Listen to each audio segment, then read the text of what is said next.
খবর আসছে দিল্লি থেকে, এসএসসি নিয়োগে সুপ্রিম কোর্ট কোনো স্থগিতাদেশ দিচ্ছে না। সুপ্রিম কোর্টের কোনো স্থগিতাদেশ থাকছে না এসএসসি নিয়োগে। স্থগিতাদেশ দিতে নারাজ সুপ্রিম কোর্ট, এবং এই নিয়োগ যদি খারিজ হয় এসএসসি নিয়োগ, তাহলে যোগ্যদের ক্ষতি মনে করছে সুপ্রিম কোর্ট। সুপ্রিম কোর্টের প্রধান বিচারপতি সূর্যকান্তের মন্তব্য, নিয়োগ খারিজ হলে যোগ্যদের ক্ষতি, তাই এসএসসি নিয়োগে সুপ্রিম স্থগিতাদেশ নয়।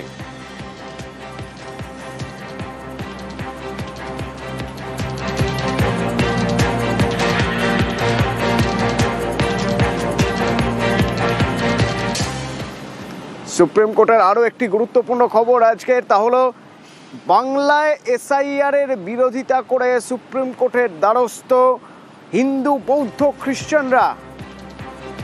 বাংলায় ভোটার তালিকায় যে স্পেশাল ইন্টেন্সিভ রিভিশন হচ্ছে তাকে চ্যালেঞ্জ করে সুপ্রিম কোর্টে হিন্দু, বৌদ্ধ, খ্রিস্টানরা।